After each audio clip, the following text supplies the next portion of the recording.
1Samuel 23 from the Net Bible. David delivers the city of Keilah.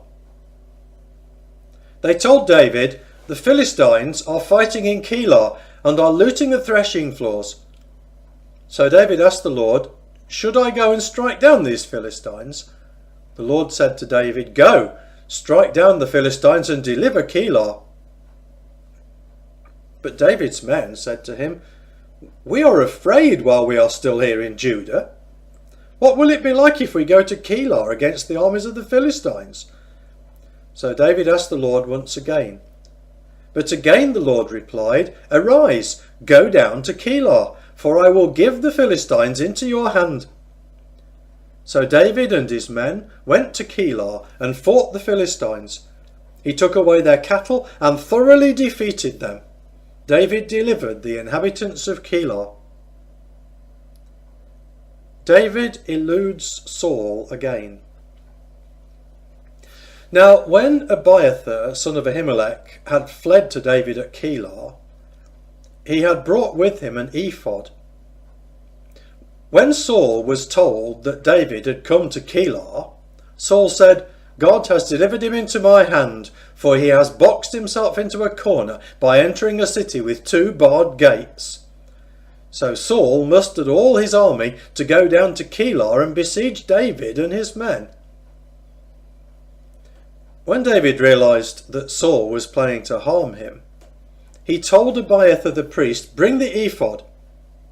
Then David said, "O Lord God of Israel, your servant has clearly heard that Saul is planning to come to Keilah to destroy the city because of me.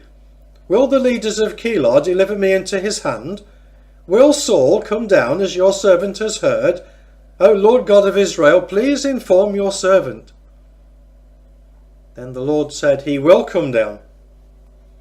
David asked, "Will the leaders of Keilah deliver me and my men into Saul's hand?" The Lord said, "They will deliver you over." So David and his men, who numbered about 600, set out and left Keilah. They moved around from one place to another. When told that David had escaped from Keilah, Saul called a halt to his expedition.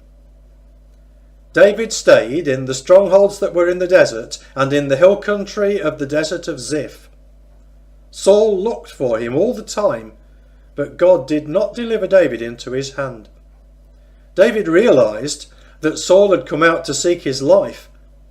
At that time, David was in Horesh in the desert of Ziph.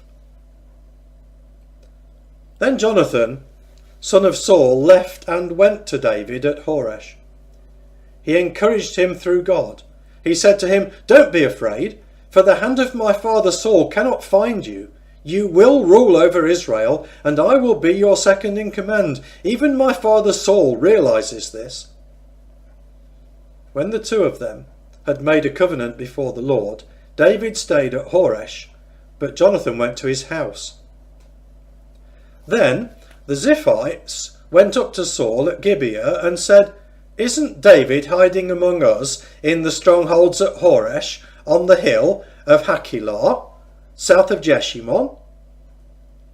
Now, at your own discretion, O king, come down. Delivering him into the king's hand will be our responsibility." Saul replied, "May you be blessed by the Lord, for you have had compassion on me. Go and make further arrangements. Determine precisely where he is and who has seen him there, for I am told that he is extremely cunning. Locate precisely all the places where he hides and return to me with dependable information. Then I will go with you. If he is in the land, I will find him among all the thousands of Judah." So they left and went to Ziph ahead of Saul. Now David and his men were in the desert of Maon, in the Arabah to the south of Jeshimon. Saul and his men went to look for him, but David was informed and went down to the rock and stayed in the desert of Maon. When Saul heard about it, he pursued David in the desert of Maon. Saul went on one side of the mountain, while David and his men went on the other side of the mountain. David was hurrying to get away from Saul, but Saul and his men were surrounding David and his men so they could capture them. But a messenger came to Saul saying, "Come quickly, for the Philistines have raided the land." So Saul stopped pursuing David and went to confront the Philistines. Therefore, that place is called Selah Hammelikoth. Then David went up from there and stayed in the strongholds of En-Gedi.